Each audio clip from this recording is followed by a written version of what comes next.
Okay, this video is going to go over how do you receive special order pots.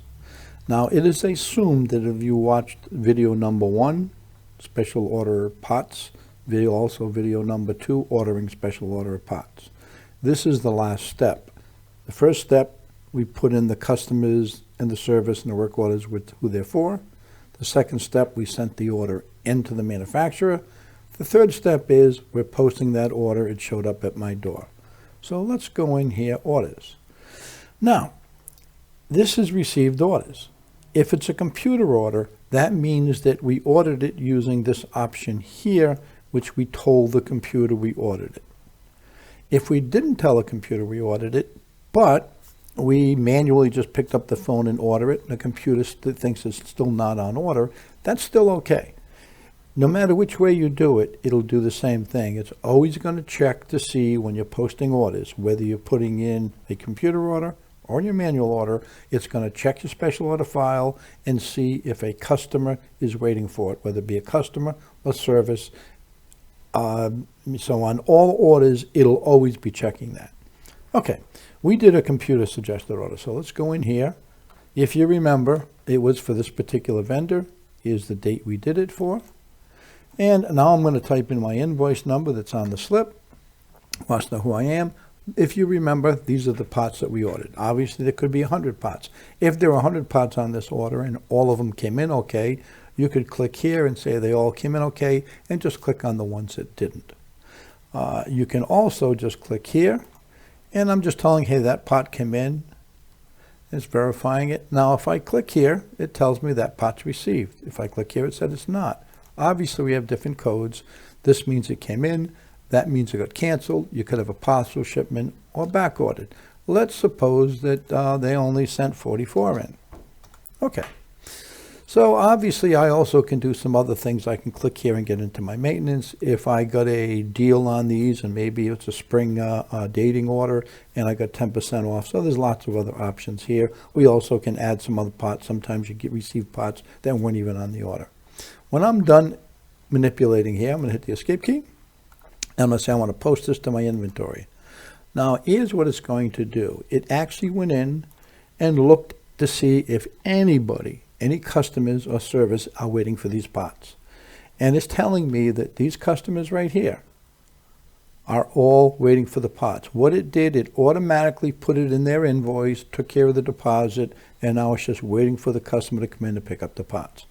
If it's a service work order, it obviously put it into the service bill. Now, what it also did is it sent a text and email to all the customers that received the pots for a special order. It did not send an email to the service, obviously. Now, you can have it set up so it will send the service manager a notification that these pots were received. But it only sends email and texts to customers, not anything to do with service, obviously. So these people all been notified that pots have came in. Now, one of the things that, now this is something that we put in during COVID, there was some price increases, and it's going to let me know what the price increases are. This used to be a problem during COVID, but it's not such a problem anymore. Now, what you can do, if you're special ordering pots for customers quite often, you obviously have to put them on a shelf somewhere, and you've got to put their name or something on there. So what we do is you can actually print out labels. They'll print out label with the telephone number and the customer name. So when he does come to pick them up, you walk over there, okay, you're Tom Moore, here's your pots. And if you need to call them up, there is a telephone number on the label. Now, what it also will do, it'll tell me the pots that are going back to inventory. So my computer separated everything, saying these pots go to customers and service. These pots are going back to inventory, and it will sort it by my bin location, obviously. Okay. Now, I also can print barcode labels if I wish. I can print a cost report. Most people don't do that until the end of the month. And so now I can just go in and post any orders. Now, like I said before, if I told the computer I ordered it, that's fine. If I didn't tell the computer I ordered it, I also could do it this way. The only difference is that I would have to type in the vendor code, the date of the order, because it doesn't know, the PO number, because it doesn't know what the PO number is. Obviously, we've got the invoice number. And now, because it doesn't know I ordered those pots, I have to manually type in the pot numbers.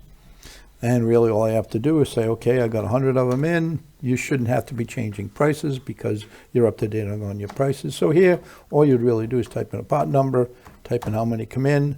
I'm hitting that F12 key.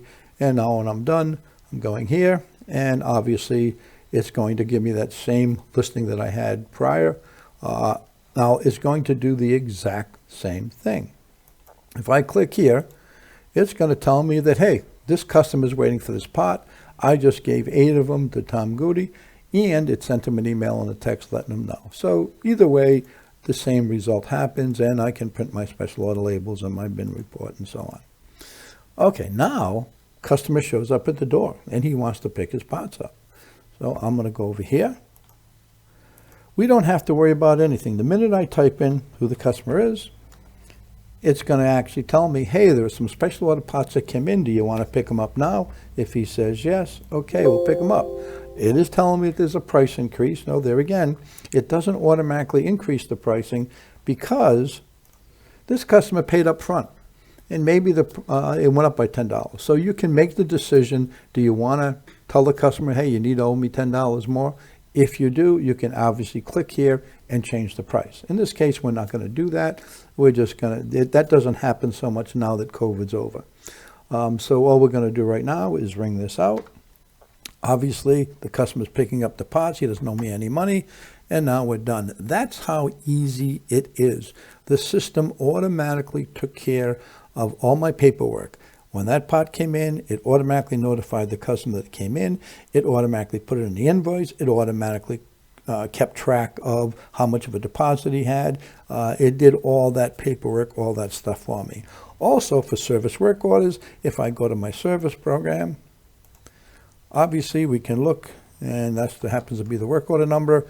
And here's that part right here. It tells me that it was a special order part. That's what that little S is, and it just came in. So that is the total loop, and you really need to watch video number 1, special ordering parts, video number 2, special ordering parts, and this is video number 3. Have a great day. And also, anytime you need help, if you notice, you can click video tutorial. That is on most of our menus, and it'll give you detail on how to use that particular module. Have a great day. If you have any questions, just please give us a call.